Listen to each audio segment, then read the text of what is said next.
if let's say hypothetically, right? Let's say you were with like a rich guy, you go into a relationship and you stopped this work. Yeah. You'd be fucking and getting paid. You just have one client. Yeah, but I don't want one client. I want lots of clients. Okay, so variety is the spice of life for you. Yeah, that's why I do gangbangs. You do? Yeah. Oh, I thought you said you don't do those. I do gangbangs. How do I ask this? How many? What's the most you've done in one time? I did 65 versus 1. Yeah. Took me 5 hours. Yeah. Was this like a stunt because of Lily and Bonnie? Did they really set this trend? I did this back in 2023. Wow. I got paid to do it because I got hired by an escort. I got hired by a porn company. And they were like, oh, normally our gangbangs are about 30 because I was doing gangbang because I did gangbangs before I did OnlyFans. So you did start high and then worked your way down. This is what I'm saying. Damn. So anyway, they were like, normally we get like 30 guys. And I was like, okay, sick, whatever. So I turned up on the day and they were like, sorry, it's 65. And I was like, you're going to pay me extra? And they were like, yep. And I was like, okay, cool. I love how you turned up on you're going in prepared, like, cool, I'm about to take 30 hard dicks right now. Yeah. And then you turn up, they're like, 65? it's double that. And your first thing is like, you're going to pay me more or what? It's not even like, hey, I was up for 30, this is... But because the thing is, this was part of a gangbang tour that I did. So I did 13 gangbangs. Can you explain what a 6 days. gangbang tour is? So you just tour around doing gangbangs. Yeah. So this was like number... So I had 2 days left after. So it must have been like gangbang number 8 or 9 of the tour. So I was already kind of like ready to go. I was already kind of like ruined. I'm like, yeah. No, I was like in gangbang mode. You know what I mean? I had been for like the past 4 or 5 days. I'll take your word for it. So yeah, I was ready. I was on it. Yeah. Fair. It's not that deep. And like, it wasn't like crazy. Like we did an hour. So it was 5 hours. So the first hour was bukkake. So I just have to sit there and get cummed on. Because, And then you do the gangbang, sure, it's like 4.5 hours. And then you get pissed on for like 30 minutes and you piss on them and then it's done. How many? Easy. Wait, what is the favorite part of that and the least favorite part? I like cream pies. So I like the cream pie-in. That's what I like. I do not like blowbangs. That's why I only do bukkake. I don't know what blowbangs are. Blowbang is when you're like sucking them all off in a row. Just long, man. Because like because bearing in mind, I'm one person and they're 65 and it's me that's got to move from cock to cock. What do you mean? If I could sit still, cool, whatever. I'll just open my mouth and let you go for it. But no, they want like a full-on blowjob and I'm having to go around. Bearing in mind, you're sucking one and then you've got... Just milking these guys, boy. For real, you've got one here, you've got 2 guys. here, and it's just like, and I'm going around in a circle and I'm just like, this isn't fair. It's not fair. You're right. You need to fight for your equality in the porn industry. For real. So I need to fight that equality. Just do a bukkake. I just sit there, let them toss themselves off, come on my face. Happy days. Do you remember every guy you've ever slept with? No. No. Which ones do you... You'd have to say why. Well, you can say why. You have to give details, but which ones do you remember? And give us like a rough reason why. The best dick of my life, I remember him. This man, why? Just the biggest? He just knew how to use it? He's just glorious, honestly. This man deserves like a medal. Where is he from? Give us his MO. What's his stats? He was from Australia, so he's Australian-Nigerian. Come on, yes, Nigerian, come on. One for the Nigerian team, let's go. I didn't know I'd be so prideful about this, but I am, let's go. I mean, wait. To be fair, the best through 3 or 4 cocks of my life are all Nigerian. Yeah. You heard it here first. I didn't say it. Yeah. Wait, just so I know, so we know. Yeah. In total, how many are we talking in your lifetime, professional and personal? Like 3,000 or 4,000. 3? Yeah. We're 1 in 1,000 people. We're 1 in 1,000. Okay, sorry. Enough about my ego. Why was he the best? He was just sexy, man. He had a massive cock. It like honestly, like it wasn't even just length; it was girth. So like condom sizes, a lot of people don't know this, but condom sizes aren't based off of length; they're based off of girth. This guy needed a double XL, triple to be comfortable, but double that was the smallest he could fit into. Comfortable, triple XL. This man was glorious. And honestly, like, he could fuck for hours, broski. He could fuck for hours. It was amazing. It was amazing. And like, he's one of those guys that gets harder the more I come. So I was just like, honestly, he would just lie there and I would just sit on it and do my thing. And he was just having the best time of his life. And I was like, yeah, man, this is it. This is what I like. Would you, if he wanted to take you on a date, would you go on a date with him? No. Damn. No. Not even my guy? Here's something that I have learned from the older women in my life is that you should never marry the best sex of your life because there's a reason that they're the best sex of your life. What's the reason? Apparently, it's up to each individual one, but I don't know. I think the reason for this one is because we have such great sex because we don't really like care. You know what I mean? Well, I guess like we don't have to be romantic, so we can just fuck. I see what you're saying. Yeah, it's that whole what do they call it? The Madonna Hall complex. Yeah, you heard of that? No. Do you know what that is?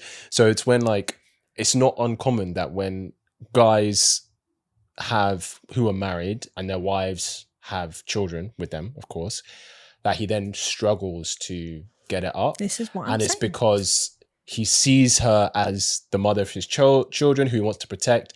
But for guys, when it comes to lust, a lot of it is objectification, and you can't. The more you love someone and care about them and want to protect them, the harder it is to objectify them. This is what I'm saying. This is what. So the irony is with this guy, if you guys like became close, started caring about each other, it wouldn't have worked. The sex might have gotten worse. It would have, yeah. Because it was quite nice because I was living in Australia at the time and I knew that I was going to go home. So we always knew that I was going to leave. So it's kind of like, just vibes. It's a love story. Doesn't have to be serious. It's a porn story. It's a real story. life. It's a real porn story. He worked for a bank, so it's not like he was a sex worker or anything. He's just a regular dude, just walking around in the streets. Wow. Living his life. Well, I'm going to say thank you, bro, for holding it down for the team. Yeah, for real. We appreciate you. I'll never forget him. Genuinely. Okay, what about your worst one? Well, I mean, I guess we'll just take away all the fucking psychopaths out of this equation. Yeah, let's say worst one that's not a psycho. I don't know. For me, hygiene is really a big thing. So like, I don't find sweat sexy. I know that some people do and everything, but I don't find sweat sexy. It's not my vibe. Okay. So like I once had sex in a sauna because I thought it would be sexy. It was not sexy. Right. I was just over it. I don't know what it was. Maybe it wasn't a sauna. I don't really know the difference because I don't like sweat, so I don't go into these things. Okay. But it was a really hot room and everyone's in towels. So I assume it was a sauna, but yeah, not my vibe, man. Interesting. Yeah. You ever had like a girl crush that you're like, oh, I'd love to work with her? No. Really? No, I don't really work with girls. I mean, everything you're telling me, I think you like guys more than girls. Yeah. Like, I think you do. Yeah. You like guys. I know I do. In general, like you just like guys more than girls. I like to fuck guys more than girls. I mean, you spend more time with guys than girls. Yeah, I guess so. Yeah. Yeah. But we're gotcha there, Amy. Got him. Horizontal and naked. We got her. Talking. Yeah, you can talk to women. I get that. You probably get this question all the time, but I have to ask, what do your family think about what you do? Vibes. At the end of the day, I was very much raised to always work. So the fact I was raised to be a whore. I thought you were going to be a whore. No. Like, all right, like as long as I'm employed, my family's happy. Straight up. Okay. Yeah. And like I have a lot of siblings and I'm the oldest girl. Okay. I'm the second oldest in general. So like obviously my siblings, they don't really have an opinion because they're children. Sure. So they don't know. Like most of them are in school. But yeah, like I was very much independent as growing up. Very agentic. Yeah. Just I kind of make my decisions and I let everybody else deal with them. So yeah, I don't think. Have you ever had it where like a family friend paid and used your service, I should say? No. Really? I'm surprised.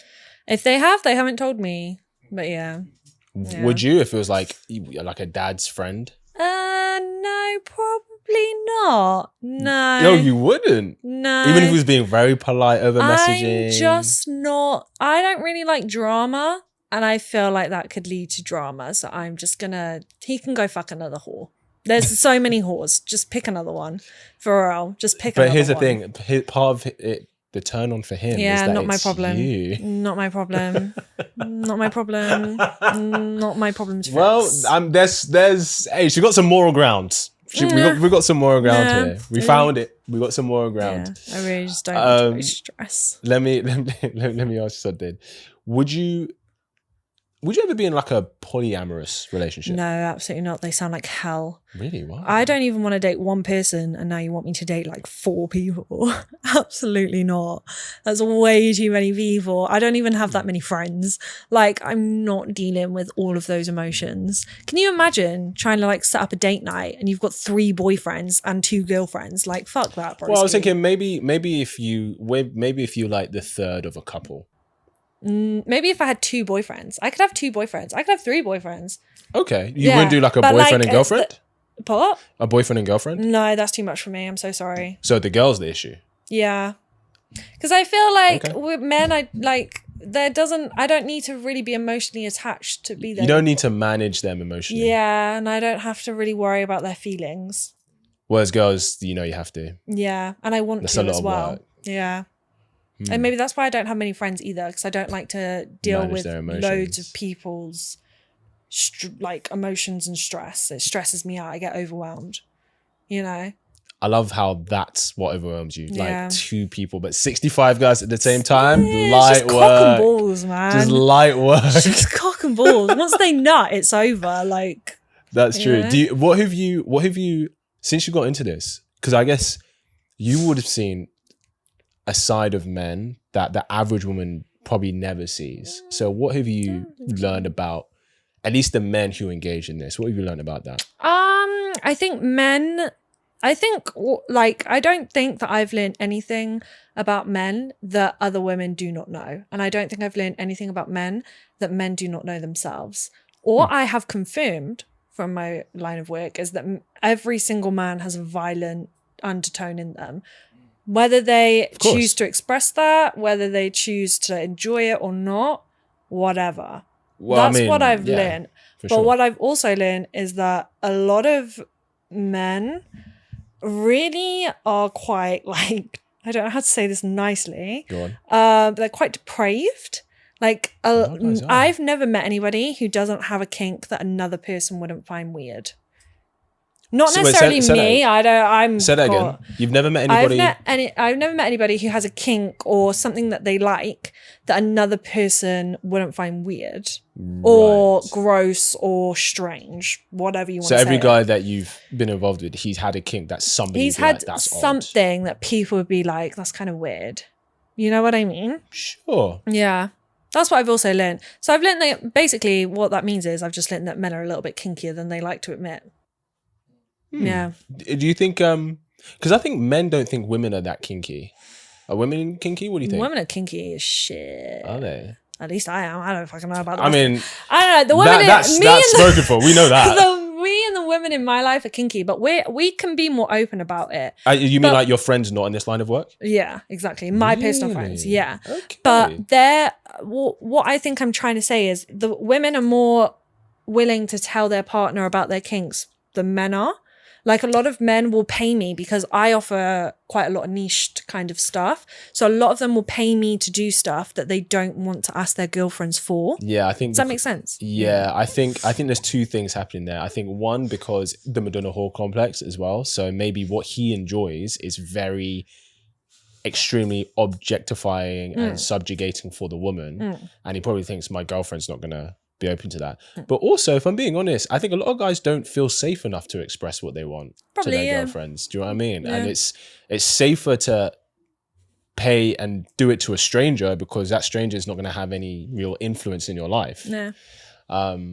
That's interesting. Do you think these guys, the things they like, do you think if they express to their girlfriends, do you think their girlfriends would be more open to it? Or you think it's probably best they come to you? I mean, come to me. Come to me, man.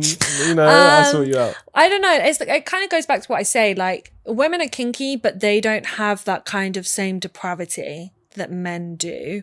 So like most stuff, yes, tell your girlfriends, but like there is some stuff that is just maybe just just don't say it. You know what I mean? Right. Like, just don't say it. Like, for example, like scat, like shit. I can guarantee you that your girlfriend's not going to be into that. I can guarantee it. So just don't even put yourself in that position. Yeah. Damn. Yeah, just don't. But there is some stuff that you would maybe possibly think that your girlfriend wouldn't be into, but she is. Like puke. I know a lot of girls who are into puke. Puke? Yeah. What? It's not so much the puke itself. It's like they'll say to me, like, I love it when he face fucks me so hard that I puke. Like, it turns me on. So maybe it isn't so much the puke, but you know what I mean? Like, girls are into this shit. They want to have dirty sex too. Like, just tell them. But yeah, some shit don't tell them. For real. Some shit don't. Some shit just don't bother, broski. Just don't bother. No, I listen. You know what? For all the hate sex workers get, you're doing the world a service. Literally. Doing the world a service. Yeah, if your girlfriend won't let you piss on her, you can piss on me, babes. Yeah. Do you think sex work should be legalized? It's kind of, I feel like there are pros and cons to whichever way that you would do it. Yeah. So there's no right answer, unfortunately. What for you? Do the pros outweigh the cons? I don't know. Like, me personally, I don't really care because I'm going to do what I want to do. What I do think would be best, I've always said this, I think that the age of consent, especially for porn, maybe in general, at least shouldn't be 16. It should at least be 18. Wait, that's my personal opinion. You mean that personal consent? Yeah. But for porn, I think it should be minimum 21, preferably 25. And I say that as a 23-year-old. 25? But I realize that 25 is just never going to happen. So I think that 21 is quite reasonable. I think 18 is too young to be allowed to be in a fucking porno. That's ridiculous. That's insane. I think that's right. It's interesting that you say 25 because, you tell me, you know, but I get the impression that you get, I was gonna say paid more. You get higher return on your investment as a woman in this industry the younger you are. Yeah. But you would still say 25. I mean, 25 is never going to happen. No. So I would advocate for 21. Okay. Interesting. I would advocate for 21. Okay. Would you say the same for guys who maybe get into it as well? Yeah. The age of porn should be 21 for everybody involved. Yeah. Everybody. Wow. Okay. Hope you really enjoyed that clip. If you want to watch the full episode where that clip is from, then I want you to click right here where you can watch the full episode. And if you're ready to claim your man today, enroll in my program below, and I'll see you there. Wishing you an amazing